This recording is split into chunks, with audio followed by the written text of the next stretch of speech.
Hello అండి, నమస్తే. నేను శ్రీలక్ష్మి. ఇవాల్టి మన వీడియోలో అందరికీ పనికొచ్చే కొన్ని మంచి చిట్కాలు ఉన్నాయండి. చాలా సింపుల్గా ఉన్నప్పటికీ చాలా ఉపయోగపడే విధంగా ఉంటాయి. అవేంటో చివరి వరకు చూసి మీకు ఎలా ఉన్నాయో చెప్పండి. ఇప్పుడు ఇంకా ఫస్ట్ టిప్ చూద్దాం. స్టీల్ ట్యాపులకి ఉప్పు నీటి మరకలు లేకుండా చక్కగా ఎప్పుడూ మెరిసేలా ఉండడానికి చాలా సింపుల్గా ఉండే ఒక మంచి చిట్కా చూద్దామండి. ఈ టిప్తో ట్యాపులు అనేవి ఎప్పుడూ కొత్త వాటిలా మెరుస్తూనే ఉంటాయి. మనకి కావాల్సింది టూత్ పేస్ట్ అండి. ఏ పేస్ట్ అయినా పర్వాలేదు. కొద్దిగా పేస్ట్ తీసుకొని దానిలో కొద్దిగా నిమ్మరసం కూడా పిండాలి. దీన్ని ఒక్కసారి బాగా కలుపుకోవాలండి. ఈ విధంగా బాగా కలుపుకున్న తర్వాత కొద్దిగా నీళ్ళని యాడ్ చేయాలి. నిమ్మరసం లేకపోతే వెనిగర్ అయినా వేసుకోవచ్చండి. వెనిగర్ కానీ నిమ్మరసం కానీ ఏదో ఒకటి ఉంటే సరిపోతుంది. ఈ లిక్విడ్తో ఇప్పుడు మనం చక్కగా ట్యాప్లు అయితే క్లీన్ చేసుకుందాం. టూత్ పేస్ట్తో స్టీల్ ట్యాప్లు బాగా చక్కగా మెరుస్తాయండి. ఉప్పు నీటి మరకలు పడ్డ ట్యాప్ అయితే కనుక చాలా బాగా పోతుంది. ఉప్పు నీటి మరకలు గట్టిగా పట్టేసి ఉంటే కనుక ఇలా అప్లై చేసి ఒక గంట పాటు వదిలేయండి. లేనట్లయితే కనుక ఇలా డైరెక్ట్గా రుద్ది కడిగేసుకున్న పోతుందండి. ట్యాపులు బాగా తుప్పు పట్టి ఉంటే కనుక అది షైనింగ్ వస్తుందో లేదో చెప్పలేనండి. కేవలం ఉప్పు నీటి మరకలు అయితే కనుక చాలా బాగా పోతుంది ఈ టిప్తో. నేను ఇక్కడ కలిపిన లిక్విడ్తో సుమారుగా ఒక 10 ట్యాపుల దాకా క్లీన్ చేసుకోవచ్చండి. ఇప్పుడు ఇంకా శుభ్రంగా నీళ్ళతో కడిగాక చూడండి, మనకి మరకలన్నీ అయితే చక్కగా పోయాయి. ఇప్పుడు ఇంకా సెకండ్ టిప్ చూద్దాం. మన దగ్గర ఇటువంటి సెంటర్ బ్రష్ డబ్బాలు ఉన్నప్పుడు పడేయకుండా ఉపయోగించుకోవచ్చండి. అయిపోయిన తర్వాత జనరల్గా మనం పడేస్తాం కదా. ఇది చాలా సింపుల్ టిప్ అండి. మనం ఉపయోగపెట్టుకుంటే చాలా బాగుంటుందన్నమాట. ఈ డబ్బాని పడేయకుండా ఈ విధంగా అయితే ఉపయోగించుకోవచ్చు. జర్నీస్లో ఇలా చక్కగా తీసుకెళ్ళొచ్చండి. ట్రావెలింగ్లో ఏదైనా ఫంక్షన్స్కి వెళ్ళేటప్పుడు అది శారీ పిన్స్ ఉంటాయి కదా, ఇలా ఈ చిన్న డబ్బాలు అయితే పెట్టుకోవచ్చండి. తీసుకోవడం కూడా చాలా ఈజీగా ఉంటుంది.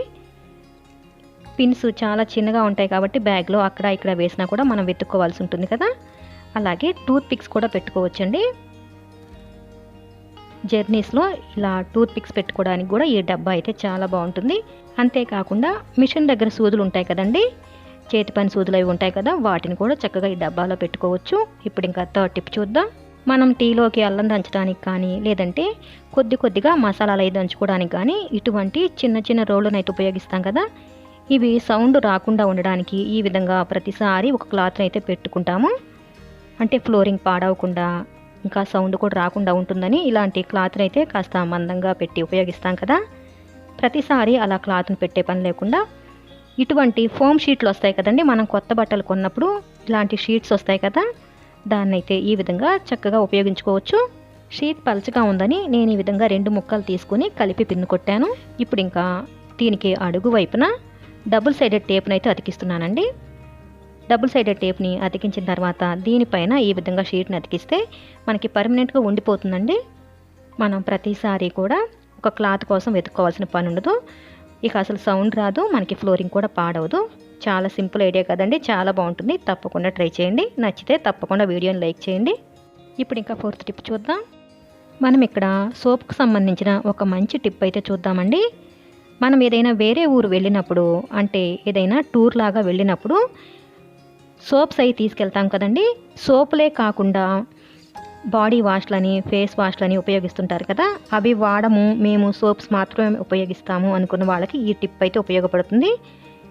సబ్బుని అలాగే తీసుకెళ్లకుండా ఈ విధంగా తురుముకోవాలి. సబ్బు అయితే కనుక మనం ఉపయోగించిన తర్వాత మళ్ళీ మనం అదే బాక్స్లో పెట్టినా లేదంటే ఏదైనా న్యూస్ పేపర్ లాంటిది కానీ చుట్టి పెట్టినా ఎలా పెట్టినా సరే ఆ తడికి అనేది సబ్బు నాని వేస్ట్ అయిపోతూ ఉంటుందండి. అదే మనం ఇలా తురుముకుని తీసుకెళ్ళామంటే చాలా సింపుల్గా చక్కగా హ్యాండ్ వాష్ చేసుకోవచ్చు. అలాగే స్నానానికి కూడా ఉపయోగించవచ్చండి. మనకి కావాల్సినంత పౌడర్ని తీసుకొని చక్కగా ఉపయోగించుకోవచ్చు. ఈ టిప్ ముఖ్యంగా లాంగ్ జర్నీస్, ట్రైన్ జర్నీస్ చేస్తాం కదండి, అలాంటప్పుడు బాగా ఉపయోగపడుతుంది. మనం ఫేస్ వాష్ చేసుకోవాలన్నా హ్యాండ్ వాష్ చేసుకోవాలన్నా కూడా ఈ విధంగా అయితే చేసుకోవచ్చు. చాలా బాగుంది కదండి ఐడియా. ఇప్పుడు ఇంకా లాస్ట్ టిప్ అండి, 5th టిప్ చూద్దాం. గ్యాస్ సిలిండర్కి రెగ్యులేటర్ని పెట్టేటప్పుడైనా తీసేటప్పుడైనా సరే ఇటువంటి బ్లాక్ కలర్లో ఒక బటన్ లాంటిది ఉంటుంది కదండి, దాన్ని ఈ విధంగా కిందకి అనాలి. ఆ తర్వాత మనకి అడుగు వైపున ఒక రింగు లాంటిది ఉంటుందండి, చూసారా, మళ్ళీ ఒక అడుగు వైపున రింగు లాంటిది ఉంటుంది కదా, దాన్ని పైకి లాగాలి. ముందుగా పైకి లాగేసి తీస్తే చాలా ఈజీగా వస్తుందండి. అలాగే పెట్టేటప్పుడు కూడా ముందుగా మనం పైకి లాగి తర్వాత సిలిండర్కి అయితే ఫిక్స్ చేయాలి. రెగ్యులేటర్కి ఇలా అడుగు వైపునైతే బాల్స్ లాంటివి ఉంటాయండి. అవి స్ట్రక్ అయిపోకుండా ఉండడానికి మనం సిలిండర్ పెట్టే ప్రతిసారి కూడా ఈ విధంగా కొన్ని కొబ్బరి నూనె చుక్కలు వేసామంటే మనకి స్మూత్గా అది అటు ఇటు కదులుతుందనమాట. మనం ఫిక్స్ చేసేటప్పుడు స్ట్రక్ అయినట్టు గట్టిగా పట్టి ఉండకుండా చాలా ఈజీగా అయితే ఫిక్స్ చేసుకోవచ్చు. ఇలా నూనె వేసిన తర్వాత 2-3 సార్లు ఇలా పైకి కిందకి అంటే మొత్తానికి నూనె పడుతుంది. ఇది కొంతమందికి తెలిసే ఉంటుందండి, బిగినర్స్కి అది తెలియని వాళ్ళకి ఇది బాగా హెల్ప్ అవుతుంది.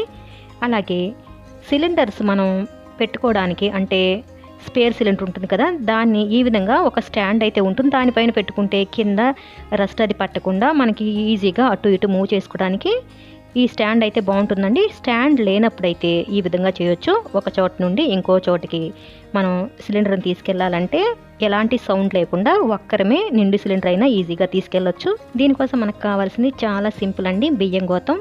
దానిపైన సిలిండర్ని పెట్టి ఈజీగా ఈ విధంగా మూవ్ చేసుకోవచ్చు. ఇంట్లో ఏ గదిలో ఉన్నా సరే చాలా ఈజీగా మనం దీన్ని అయితే మూవ్ చేసుకోవచ్చు అండి. నిండు సిలిండర్ అయినా సరే చాలా ఈజీగా మూవ్ అవుతుంది. ఇవాళ వీడియోలోని టిప్స్ అన్నీ కూడా మీకు హెల్ప్ అవుతాయి అనుకుంటున్నాను. నచ్చినట్లయితే ప్లీజ్ అండి తప్పకుండా వీడియోని లైక్ చేసి షేర్ చేసి మీ అభిప్రాయాన్ని కామెంట్ సెక్షన్లో తెలియజేయండి. ఇంకా ఛానల్ కూడా సబ్స్క్రైబ్ చేసుకోండి. Thanks for watching.